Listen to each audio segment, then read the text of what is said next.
know that it's called the bionic, the bomb, the puff, the blow, the black, the herb, the sensei, the chronic, the sweet Mary Jane, ganja, spliff, reefer, the bad, the Buddha, the homegrown, the ill, the Maui Maui, the method, pop, lethal, turbo, Thai, shake, skunk, stress, wacky, weed, blaze, the boot, dime bag, Scooby-Doo, Bob, bogey, backyard boogie. It's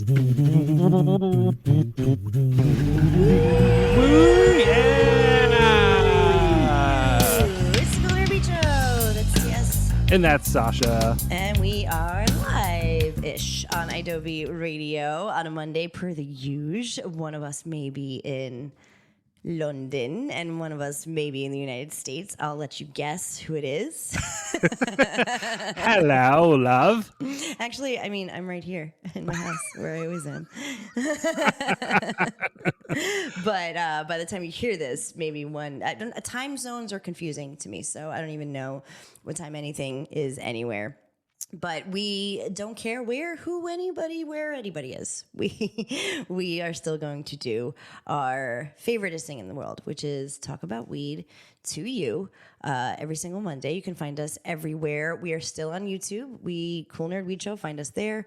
You can find us on, obviously, the free Adobe app is we're there now. So get your buns on there, share it to a homie and a homie's homie, and you can listen to us and on adobe.com and find us on the socials for the most part. We're doing our best to skirt around regulations and all those things. We are doing a great job. So, and we always respond to DMs. So even if you don't see us pop up, then always DM us because we're here and we love you and we love to talk to you. I think that's all the show stuff, right? To talk about. I feel like 420 is around the corner. It's not.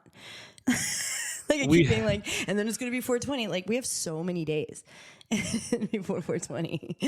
Yeah, we're like 50 some days. Yeah. The countdown to 420 has begun. Yeah. So it's like closer, I guess, than it's not. But I do feel like I'm like, yeah, it's 420, but I don't know. I don't think we should be counting down yet. Well, we're going to be on the East Coast for 420. We are. This is very exciting. It's very exciting for us. I think we're going to have a great time. There's a couple articles that I want to talk about leading up about New York and New York weed. New Jersey as well. New Jersey is doing some things too. So we'll get to that next week. We'll talk about that later. But East Coast is going to be celebrating 420 with us. And I'm really excited because I haven't been on the East Coast for 420 in a really long time. And since it's been legal, I just feel like it's going to be a lot of fun for us, hopefully. If we even make it then, who knows what's going to happen in between now and April in this crazy world that we live in. But if the world is okay, then we will be on the East Coast. So if you're on the East Coast for 420, hit us up. Let us know. We'll meet up and smoke with you and enjoy the one goddamn day that we get that we don't. And the deal is, bro, like if you want to get weed that will last you for a lifetime, for like literally until your summer, go to every 420 spot or every dispensary on 420 that you can. It's a party, all good vibes, all the time. It's our Black Friday with less consumerism, like less capitalistic tendencies. It's really just a day to vibe. It's our day. And I guess, yeah, you know what? Fuck it. Let's count down now. We'll count down until 420 every show. That's what we'll do. God damn it. Because we are trying to be positive because there's a lot of negativity going around in the world. So we'll talk about the negatives first on this show. Not the negatives, just the things. Just what's going on in the world of weed and all those things. Because we are here in LA.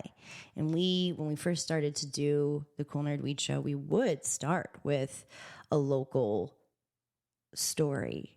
Because there's so much changing at that time. We had just started regulating and things were changing so rapidly and we just had to talk about it. We did. We had a lot of homies on.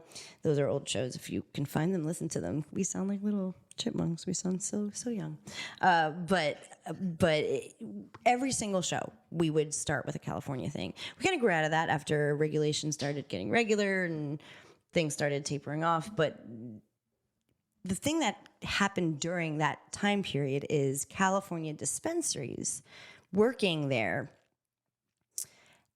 Right when I left, things were starting to go a little, I don't want to say downhill, but I guess I could just say downhill, just in terms of working at a dispensary. Like, there was HR departments, which I know sounds really crazy, but we just did not have that.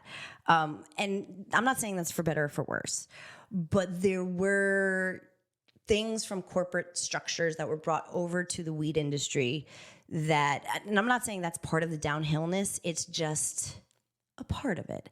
And I think that the people who were coming into the business were coming from corporate worlds, approaching the weed world with the same attitude.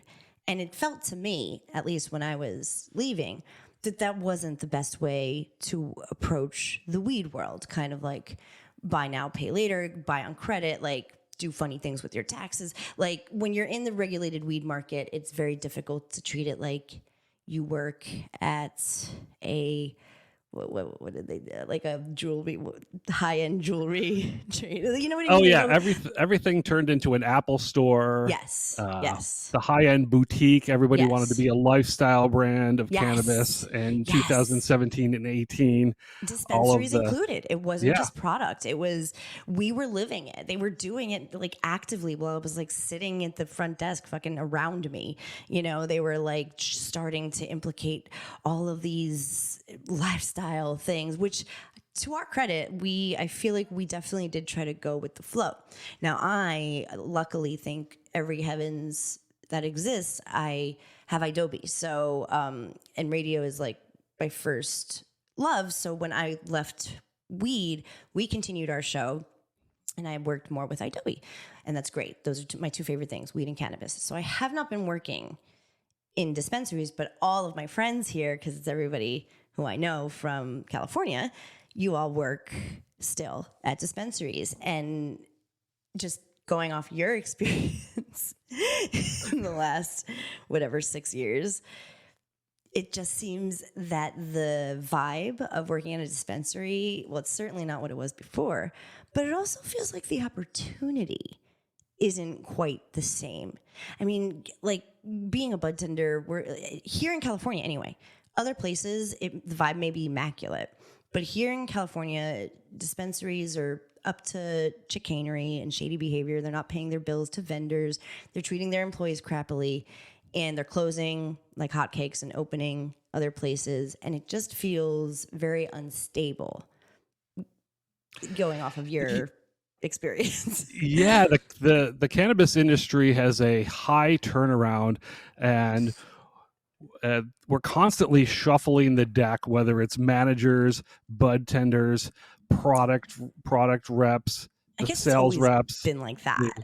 For sure. Yeah. I mean, but it just seems to be even, maybe because we're on top of it and we're monitoring it a little bit more. But I'm on Indeed looking for various cannabis jobs several times a week, and I see like the same job postings pop up one after another. Even these jobs that I have applied for, and either I don't even get a call back or any communication at all. Just to note, you are not new to this, as I'm sure anybody who listens to this show knows, but I just wanted to put it out there. You have a very extensive resume. You've been doing this for a long time. So you are going out to these places and you're not either you're not even getting a response from whoever you're applying to, or you're getting like somewhat ghosted from the places that you do interview in. And in these interviews, it's like you're telling people who you've worked for, how long you've done it, what you're in the industry for and with. Like, you have an impressive, extensive cannabis resume, more than most, honestly. Like, you are probably one of the most qualified people to work in any capacity in a dispensary, not just a bud tender. I mean, you've done all of the things. So for you not to be getting even a callback or like a first interview, when there's like these sections and you put in like how many years of cannabis experience you have, and I put there's like a in, drop down and like your number is like more than the drop down. yeah, it's like plus 10 Yeah. always. How much Yeah. cash handling do you have? It's like plus 10. And customer service, the same thing. And I don't know if that like makes people not want to hire me because I come from the like The old days? the old days. I'm an OG. I come from, I don't even know, like a traditional market as well as the medical market. I mean, that would be fucking stupid. I guess I wouldn't put it past Well, these people, but that would be dumb. True, but this goes back to our point of the corporate people and the HRs and the more people are coming over Yeah. from the alcohol industry, Right. and every other industry, and the diamond industry, and the jewelry industry, and all of these other people are coming in from all, not saying that they're not qualified, but they don't have the concept. They don't understand. There's a disconnect. There's Yes. a disconnect between weed. And it's not just like weed culture, like, yeah, we like fucking cash only. Like, it's not like, because it's not traditional. Yes. Did you come from traditional or the Prop D age? Yes. To me, if I'm hiring, I'm looking for somebody like that, somebody who's knowledgeable. What I think is part of it is these people who come in, bless their hearts, thinking they're going to be part of a cash cow. And that's really what started to happen right when regulation went in.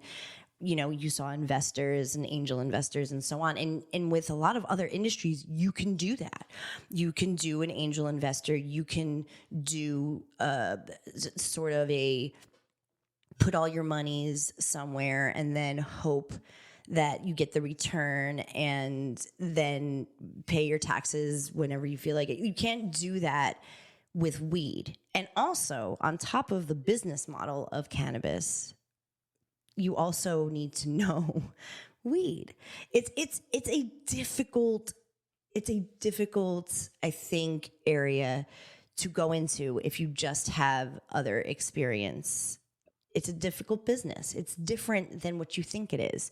And I feel like everybody got caught up in that, lost a ton of money, didn't realize that and this is a whole other part of it too. So, I know you are going through that just kind of interview process, not even firing for any reason of your own, but because these places are closing or because they're cutting staff. I mean, when I quit, but right before I quit, they like cut my days to like 2 days, like for like 3.5 hours. And I was like, this is stupid.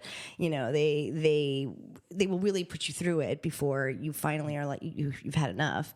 That's a disturbing trend to me. Yeah. Like, I'd rather be let go than have my days cut to like right now I have one fucking shift that's 5 hours. It's like what am I supposed to do with that? And you want me also, every single fucking ad asks for open availability. Oh yeah. You want open availability and you're not gonna give me a fucking schedule? It's disrespectful. It's totally disrespectful. How am I supposed to earn a living and be on your beck and call to work at your weed shop? Yeah, it's Get the fuck out of here. Get the fuck out of here. No, it's true. It's insulting, and it's insulting to people who really love to be in the industry. Like, I know other people who the exact same things are happening to them. They show loyalty, they show open availability, they show that they are, there for the right reasons to like sell the good products and whatever. And it'll be kind of like this like process of breakdown. Like, you'll see less product on the shelves. All of a sudden dispensaries won't be stocking what you need. Dispensary you've been going to for years and getting the same thing at. Like, I'm hearing people are going to these places and not getting the same medicine that they've been getting for however long because the dispensary is either closing or they are just saying that and they didn't pay their bills and the vendor just didn't want to not be paid. And then you'll see the staff is cut because they can't afford to pay them. And then there'll be like one bud tender, a day, and a ridiculous amount of line waiting and cranky people. And then they will either like fire you or you will be pushed to quit. But you will have to go through all your HR processes now. Because it's like, I'm not saying that we couldn't have used, or the cannabis industry couldn't have used like a marketing and HR and accounting, all those things. Obviously it is so big right now that they do need those things.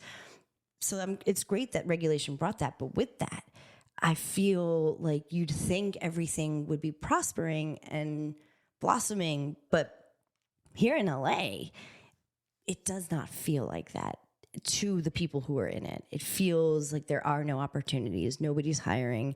And the people who are hiring what are they looking for? What exactly are they looking for if not the most qualified candidates? I never thought I'd say to people who I'm homies with, like, maybe don't look at it, maybe get out of the weed business for now. You will always be in the weed business, but like in terms of working at an LA dispensary, maybe it just needs to sort itself out. And I don't know how that happens. I don't know if I hope it's not like ruined forever. There's so many people that come to LA every single day, move in, move out. There's a high turnaround of like, there's a lot of transplants, and people, you can probably easily, if you're willing to work for whatever the minimum is, you can easily get a job if you present yourself in a manner, you're a fairly attractive person. That's not, I don't think there's anything really, this is just the truth. Like if you are a good looking person in LA, you will succeed. You will be able to get your foot in the door in the cannabis industry in LA. Traditionally, but I feel like nowadays with the climate, it's not like that. That's my whole point, is like the opportunity is pretty barren out here. Well, yeah, not like it was. It used to be like that. When I moved here, literally, that's what people would tell me. And when I quit weed, I was like, I'll always be able to go back. Like not because I'm attractive, but just because like I knew enough and I had enough experience that like, of course I'll be able to get a dispensary job. But I don't feel like that right now, because if you're not hired and getting hired, and people who I know that are really good at their jobs are getting fired and not getting hired at other dispensaries, that doesn't give me that doesn't make me feel like the LA market is flourishing. They're hiring people that are new. They don't know. They don't really know. They're naive to the business. I was going to say that about you before too, and I lost my train of thought. Extensive resume, yes, but also you expect more. I do, yeah. I expect more from my managers. If I'm in a like a shift lead or a managerial position, I expect more from the bud tenders. I expect more from the ownership. And yeah, exactly. So maybe in that way, they look at that and they're like, so in like the same breath, they're like, oh, he knows, so we can't pick somebody who knows. Like young and fresh faced, not like you are not young and fresh faced, my dear. I mean, look at this point. but just it like fresh out, Yeah, just got off the Greyhound, landed in Hollywood, and is just excited to work in cannabis, and you don't have as many expectations as to what's going to go on, and you're fine, like not knowing your schedule for the week until the day before you're supposed to work, or you're fine. Right. You're okay being cut from your 8-hour shift to a 5-hour shift, or you'll just put up with more bullshit. So I guess it's like I don't want to say like you don't, if you want to get into the weed industry here in LA, like be discouraged. It's not what I mean. I just feel like back before it was big corporation-y, it felt like there was opportunity. It felt like you can learn. It felt like it wasn't just kind of this corporate boutique lifestyle moment. It was about the weed and weed culture. And I would also like to note, it is really difficult to get, again, consistent product. And I do not understand this other than that vendors are not getting paid. But I have to go a ways to get, and I'm not being specific. Like I want things that I feel like are it's not hyphy, you know. It's pretty basic weed, and I feel like there was a point where that was not so. There was a point when anywhere, and it was convenience, and I'm like it's not that it's an inconvenience. It's worth it. I mean, you know, back in the day, it was literally arrestable. So like I am not grateful for where we're at. It's just people in the industry, when you work at a dispensary and you have regulars coming in asking for stuff and you don't have it, that's pretty whack, you know? Yeah, because, you know, with all of the websites, and you can find what you need, but you might have to travel for it. But it's just like basic products. Like I really love Lost Farms edibles, and the fact that I can't get them where I work and I have to travel is a bummer. And inconsistency. Also, like, you know, people that the newer dispensary owners, they don't see the value of products like CBD and THC creams like Papa and Barkley, which are really important for your medicinal purposes. And that's really why we started in this business. But you know, the new ownership failing to bring medicinal products because they're quote unquote too pricey, and to actually keep them in consistently. Like, people will come to your shop if you have those products. If you have the right products, people will travel. Yeah, we You do. know, You know, we do. We have to, because we want what we want. Yeah, I don't know. The climate just feels like it's just not the obviously it's not what it was, but I also feel a little, I don't know, it's discouraging to see and hear from my friends who I've worked with, who we obviously we were part of like a golden age, but at the same time, what we thought is when this happens and big weed comes in, there'll be less opportunities for people who are really have been in the industry for so long. And that makes me feel sad. I wish and hope that it levels out and the right people start scooping up dispensaries again. But I don't know. The LA market, I think, specifically has some work to do in terms of like its employees' culture and stuff. And real quickly, California is kind of, California's fucking up, man. For sure. With weed, and it's really because all the people that I talk to are leaving. The people in weed, if they want to stay in weed, they're going to like fucking Oklahoma, or you know, they're going to New Jersey, and that's great for those places in those states because you're getting some great experience. But I feel sad because we are like the number one weed economy in the world. So California is as a whole.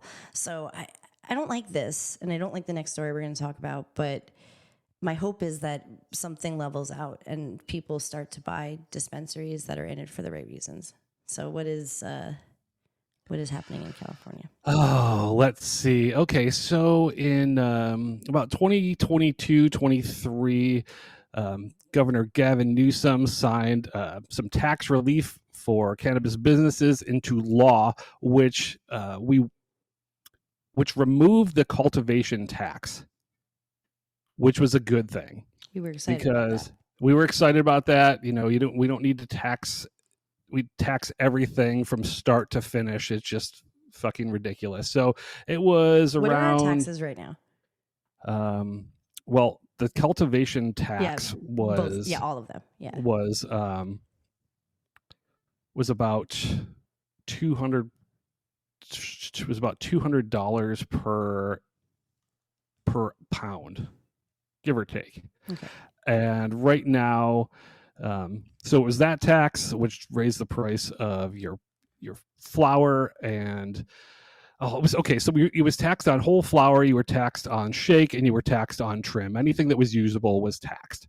So then Governor Gavin Newsom signed a bill that said we'd remove the cultivation tax, and eventually the excise tax would go up. So the excise tax is a 15% tax right now that is passed on to the consumer, which the dispensaries pay to the state. So that's just one tax on your. There's 3 different taxes on your bill when you buy anything in California. So you've got your excise taxes, 15%. You have your sales tax right now. It's like 9.5% in Los Angeles. That translates to 10% because we round everything up. So right there, my math is correct, that's 25%. And then if there is another tax that is either 10% for recreational adult use cannabis, or if you are a medical patient, you pay a 5% tax. So you get a 5% break if you have your medical card.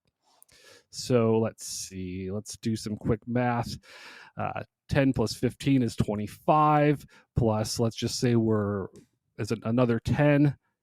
That's 35% tax that you are paying on the cost of goods. Your cost of goods sold. 35 fucking percent. That is crazy. And it's not like that in other states. You pay tax, but it's not like this. That almost seems like a punishment for making it legal. Yeah. So, we went to the dispensary last week, and the tax, I saved the bill, and between the two of us, we paid about just over $80 in taxes to the state and the city. And you have a medical card. Oh yeah. Well, yes, I do. Well, so we went through your part. Yeah. So even with the help, it's really still very high. Yeah, that was on my account. So yeah, I paid about $80. So with that, in removing the cultivation tax was a temporary sort of try to fix and stimulate the industry a little bit, but to make up for that cultivation tax, after it was for 3 years, which brings us to 2025, just now, in July, the excise tax, which is 15%, is going to move up to 19% to make up for that lost revenue of cultivation tax over the last 3 years. So that would mean with that going up to from 15%, the excise tax, which is now 15%, will be going up to 19% and eventually up to 25% over the next few years. Wow. So you got, if this was going to go through, it would be 25% plus 10% sales tax if sales tax holds at 9.5%, plus the 10% on your recreational tax. So 25 plus 10 is 35, plus another 10 is 45% tax. What fucking business or anything that you buy has a 45% fucking tax on it? Again, it just feels like we're being punished. It feels like a punishment of some sort, and it doesn't make any sense, because that is crazy. And it's true. Like, you should not have to go broke. Like, safe access also means compassion and affordable access. This is not that. And we know that compassion is out the door. Maybe that does tie into the industry and how it's operating in terms of its employees and people who are in the culture. I don't know. But that's insane. You know, that's crazy. No matter what it goes to, like, I'm happy when it goes to something good. I'm happy when the taxes are used for the things that we need.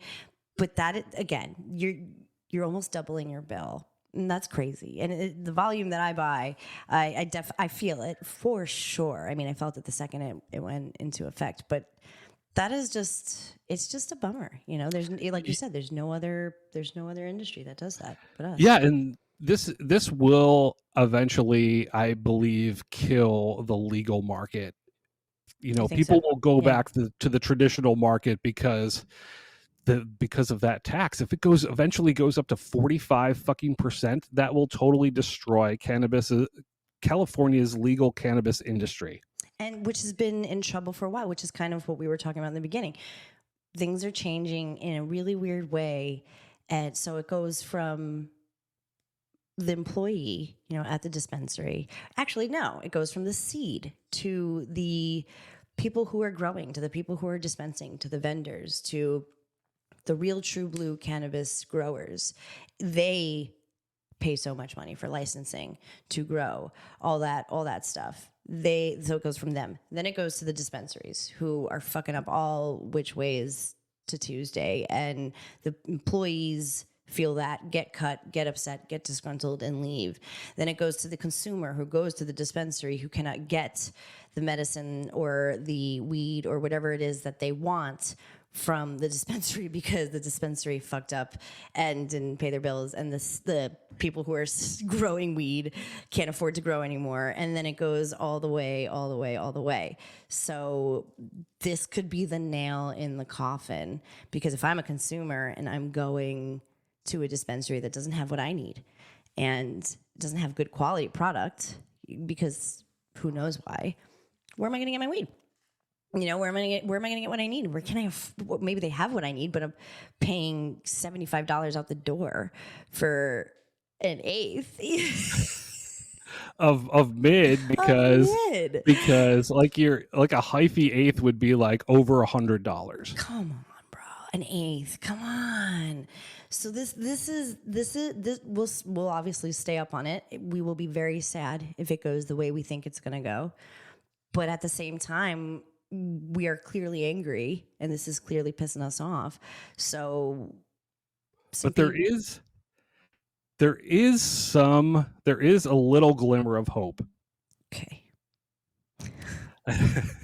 And, you know, a California lawmaker introduced this like hours ago into the state legislature.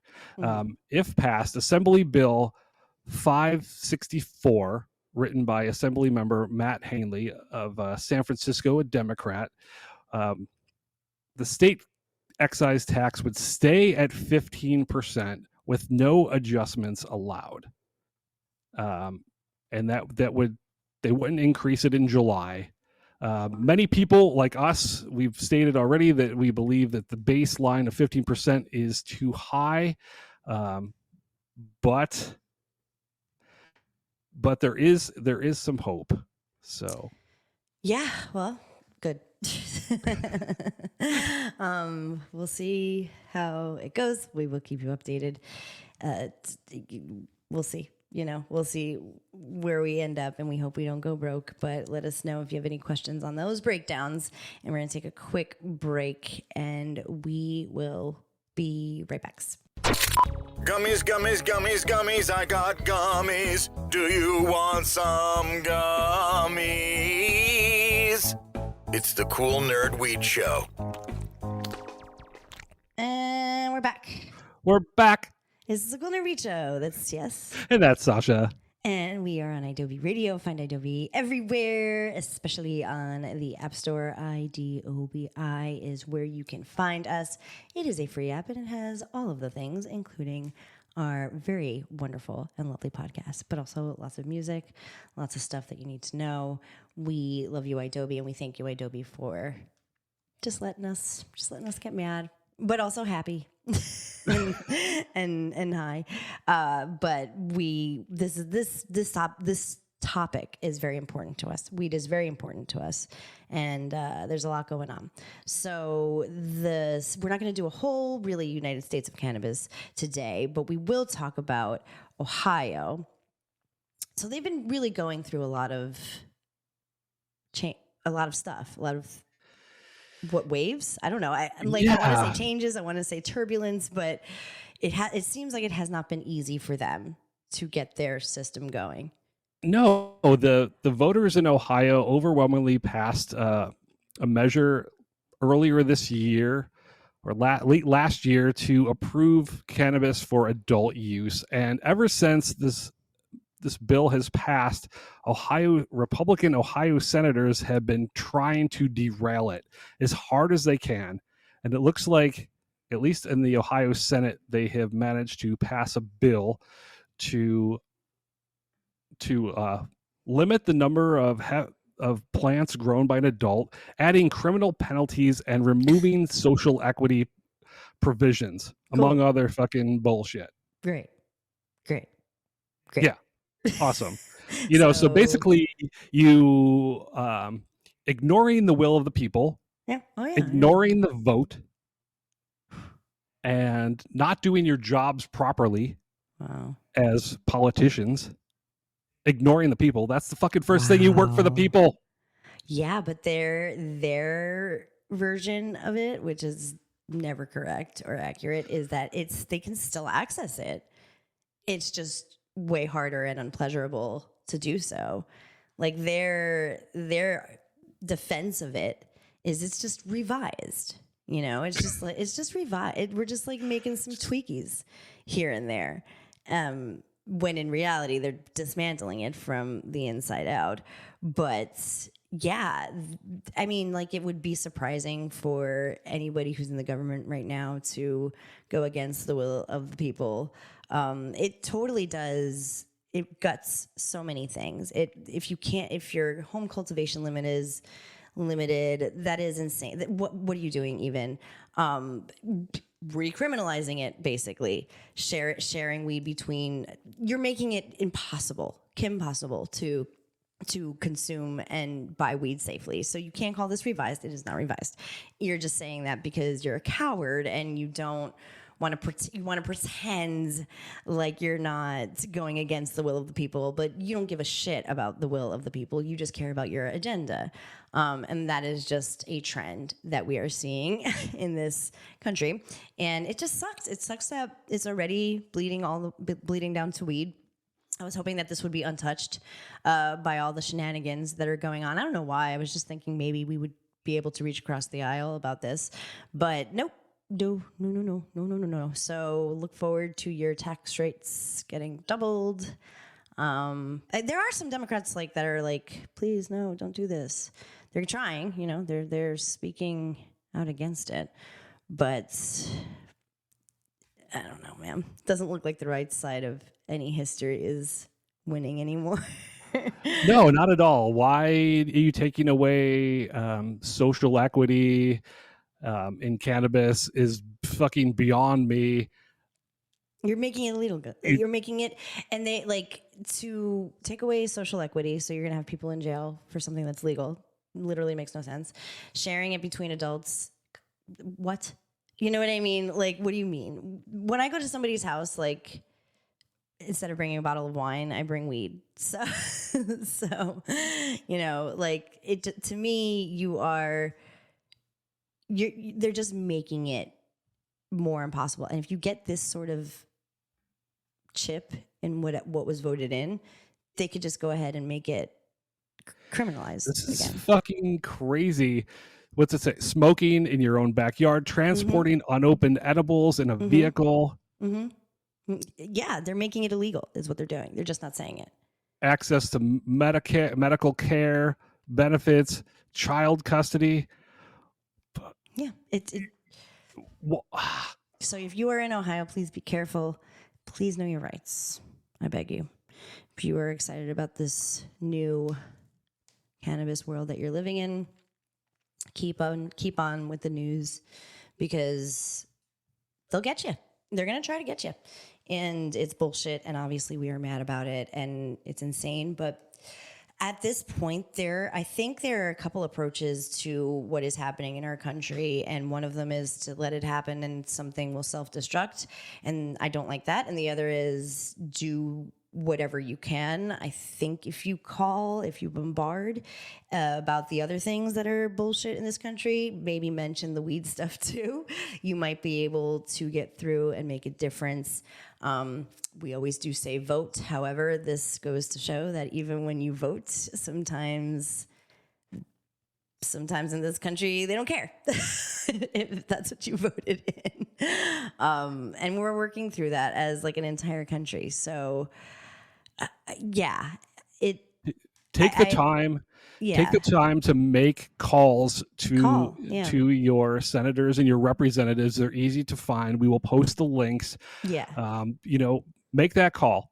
The ACLU of Ohio's Instagram and X, their socials, they have all of the numbers and the places where you can go. We'll tag them in our post on Instagram if you see it. And do those things. Sometimes that works. It really does. Like, your voice matters. It does still, even though they quote unquote are trying to make it feel like your voice doesn't matter. It does. It still does. And as long as we have one, we should use it. So please do. Please fight this.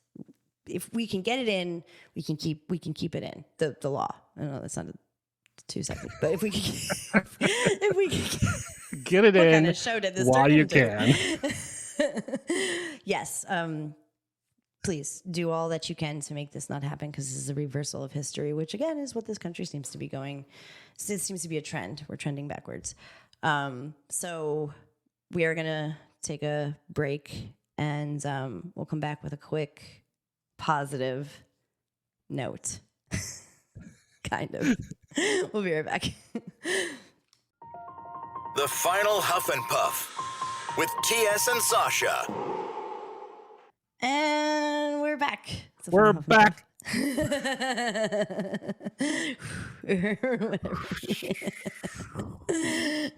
the Cool Nerd Weed Show, and that's TS. And that's Sasha. And so we're trying our absolute besties to end on a positive note for each show that we do this year, because everything is so bad. Everything it feels very serious and icky, and we are really trying to just keep the PMA as much as we possibly can. So we came across an article, the Cannabis Business Times put one out this week, in February, which is interesting, but they are predicting 12 states that could legalize cannabis in 2025. So we'll go through some of them that they think will likely happen. The first one on this list is Pennsylvania. Now, I definitely thought Pennsylvania was legal, and I always do every year. Their medical program is very expansive, and it's much more accessible. But all the time, every time I go back east, I'm like, it's legal, and everybody's like, it's not. I'm like, cool. I should know this. Pennsylvania is an interesting state for sure. Like, they allow medical cannabis. They seem a little bit more conservative. The state as a whole. You've got eastern Pennsylvania. You've got your western Pennsylvania. Yeah. So, Governor Josh Shapiro is calling for adult use cannabis legalization in his budget proposal. Like, this may actually just go through as an act of local government. Yeah, I can see that happening. I really can. They've been really pushing. So I would see that would. Yes, they are conservative, but there are a lot of people who agree that cannabis is good to have access to.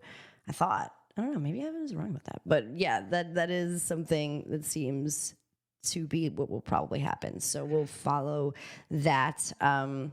We'll see how the bill is constructed. It may not be the best, or it may be the best. Who knows? We'll find out. The next one is interesting. Wisconsin.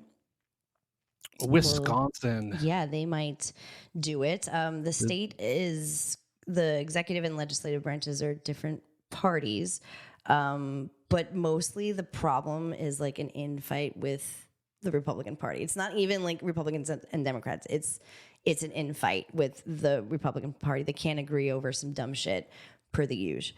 So they're combing that out. Yeah, they can't even agree on medical cannabis. No. So what is this likely? What?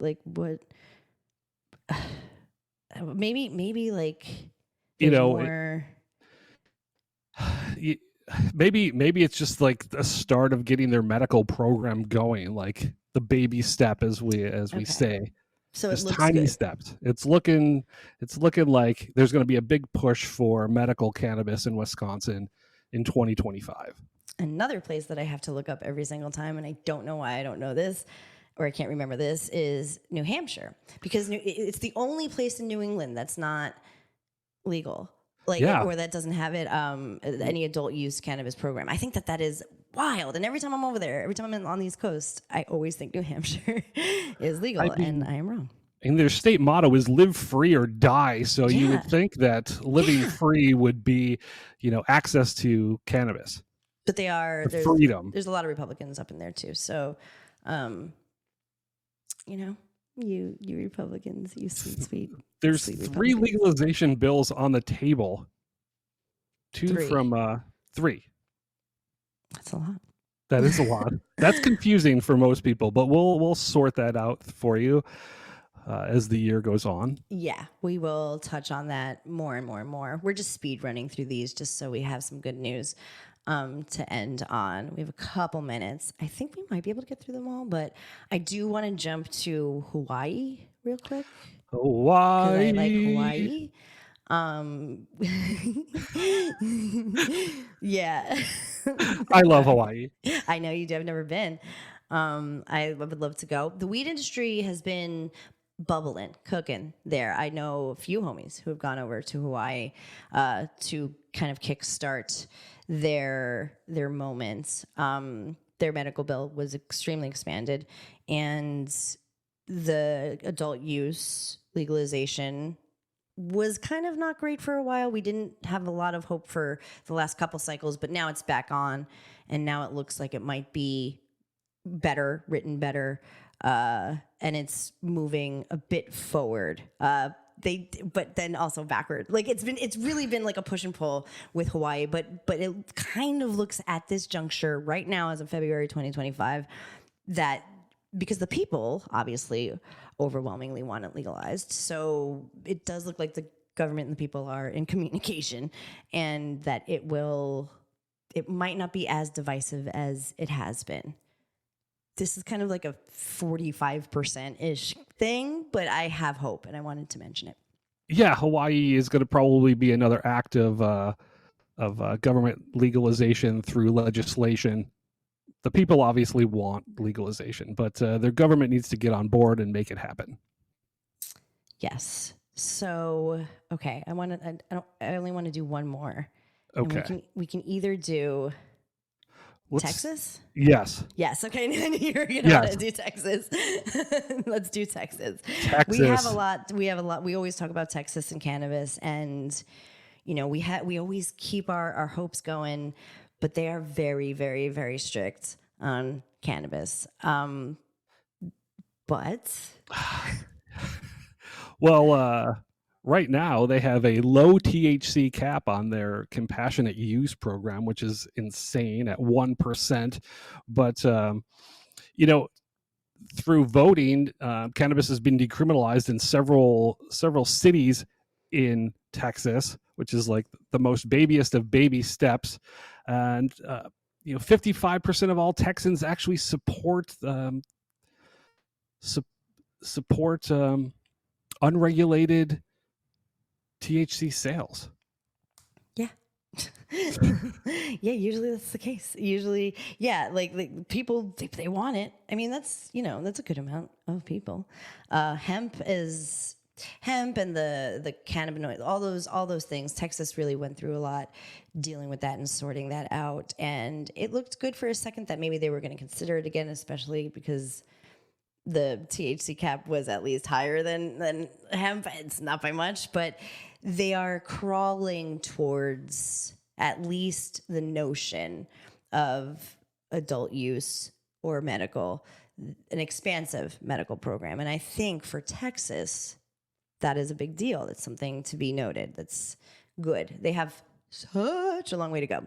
But the fact that they're kind of talking about it, I think is great. I think that's great. That's good. Yeah. Lawmakers have introduced several cannabis-related bills this session, and they intend to legalize adult use for those 21 and over. So let's do this, Texas. Great. Good. Good. That's what I keep saying after everything because I'm trying really hard not to be cynical. I'm trying to be positive and just speak the facts. So and put a little hope, sprinkle a little hope on there.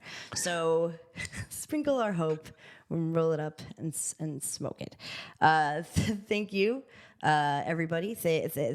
From California, I would love to thank you. Thank you for all of the good times that you gave us, California weed, and shame on you for the bad ones. And we hope you get better. And what was the second thing we talked about? Oh, Ohio, fuck are you doing? What the fuck are you doing? I'm not thanking you for shit, but I have hope for your people, and I have hope for what may happen. The government. Tisk, tisk, tisk. And thank you to the states who may or may not be legalizing. And don't panic.